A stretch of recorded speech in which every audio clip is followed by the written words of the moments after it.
Masih bersama saya Ufolia, pemirsa, kembali kami sampaikan 3 berita utama Kaltim hari ini. 2 rumah dan sebuah ruko 6 pintu di Samarinda terbakar. Musibah ini turut menghanguskan 12 sepeda motor.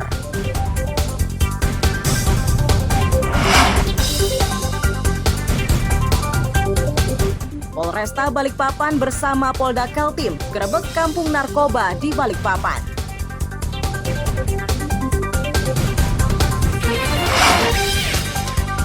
Gakumdu Tarakan hentikan penyelidikan perkara dugaan kampanye hitam.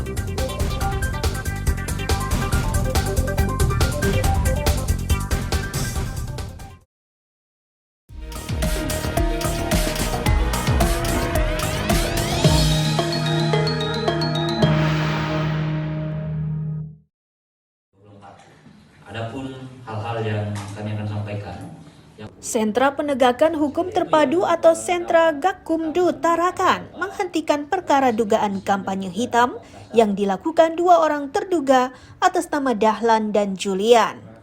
Penghentian perkara itu karena hingga lewat 14 hari penyelidikan tidak ditemukan indikasi pelanggaran. Tersebut yang atas nama dipenuhi, sehingga kami Dijelaskan bahwa upaya penyelidikan telah dilakukan setelah menerima aduan dari tim pemenangan pasangan calon wali kota dan wakil wali kota Tarakan, Khairul dan Ibnu Saud.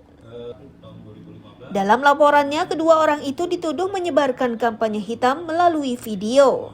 Partai politik 06 yang dapat melaksanakan kampanye adalah partai politik. Lakukan penelitian berkas perkara atas nama Haji Dahlan dan Julian. Setelah dilakukan penelitian berkas perkara, ternyata masih ada petunjuk yang diberikan jaksa kepada penyidik untuk dilengkapi dan selanjutnya mengembalikan berkas perkara tersebut kepada penyidik disertai dengan petunjuk. Kemudian yang ketiga, waktu penyidikan selama 14 hari yang diberikan kepada kepolisian, ada beberapa petunjuk yang tidak dapat dilengkapi, sehingga terhitung setelah 14 hari kerja, tidak dapat dilengkapi, maka dinyatakan daluarsa. Jadi di dalam proses penyidikan itu sudah kami lakukan beberapa pemeriksaan, mencari barang bukti serta alat bukti. Namun setelah kami kirimkan berkas ke kejaksaan, ada beberapa petunjuk dari kejaksaan yang tidak dapat kami penuhi selama 14 hari ini, sehingga untuk setelah 14 hari itu maka kasus tersebut dinyatakan daluarsa dan kami hentikan. Dalam laporannya, kubu Khairul Ibnu Saud menyatakan kedua warga itu dituduh telah menyebarkan kabar bohong terkait dugaan memperkaya diri, nepotisme, dan beberapa tuduhan lainnya. Mustafa melaporkan dari Tarakan, Kalimantan Utara. Jadi dia tidak memuji lagi.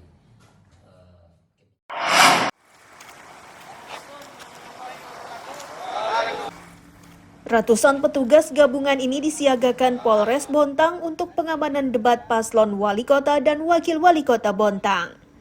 Kepala Bagian Operasi Polres Bontang menyatakan sebanyak 243 personel yang disiagakan saat debat paslon yang digelar di salah satu hotel.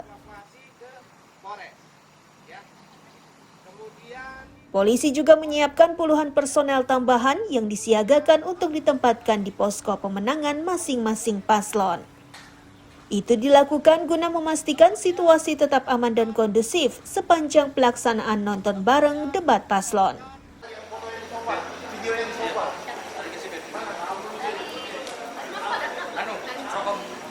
Kegiatan ini adalah merupakan pengamanan gabungan antara TNI, Polri, Satpol PP, dan Dishub, di mana kegiatan ini dalam rangka mengamankan debat publik pertama pemilihan wali kota dan wakil wali kota Bontang tahun 2024. Untuk personel yang dilibatkan itu adalah sebanyak, yang di hotel ini adalah sebanyak 243 orang. Selain daripada itu pula, kita juga menurunkan sebanyak 85 orang yang disebar di posko sekretariat pemenangan masing-masing untuk mengamankan jalannya nobar, ya, mengamankan jalannya nobar di posko pemenangan masing-masing, sehingga di sana juga dalam keadaan tertib dan aman. Untuk pemilihan wali kota dan wakil wali kota Bontang terdapat 4 paslon yang bersaing. Paslon nomor urut 1 yakni Basri Didin, Sutomo Nasrullah paslon nomor urut 2, Najirah Aswar paslon nomor urut 3, dan Neni Agus paslon nomor urut 4. Amir Hamzah dan Riani Mantini melaporkan dari Bontang.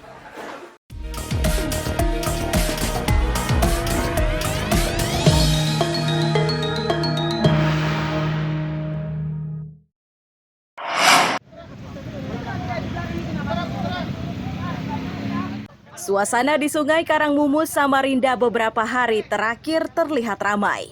Ini terjadi menyusul kesiapan sejumlah peserta lomba dayung perahu panjang yang akan digelar di kawasan tersebut.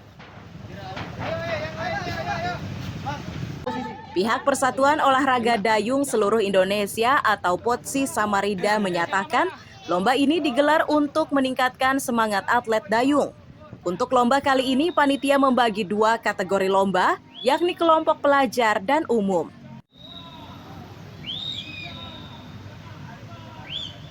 Kami sudah selama sepekan untuk berlatih, mempersiapkan diri, terutama untuk fisik dengan teman-teman dan kesamaan, untuk kekompakan dalam mendayung.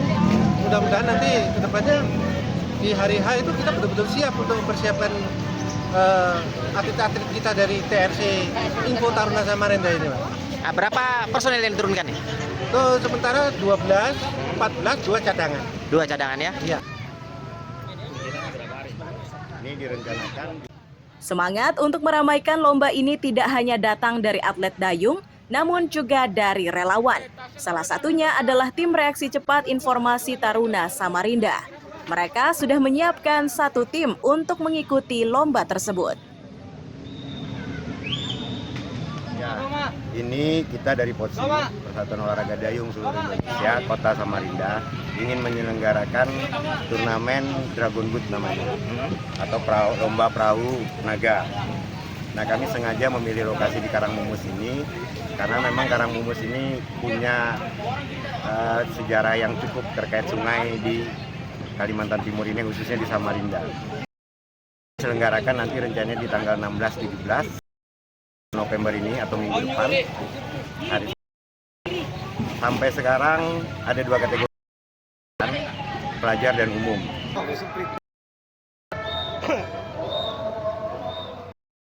Lomba dayung di Sungai Karangmumus ini akan kalender tahunan. Selain sebagai olahraga, ini pun untuk meningkatkan kunjungan di kawasan sepanjang Sungai Karangmumus. Iswanto melaporkan dari Samarinda.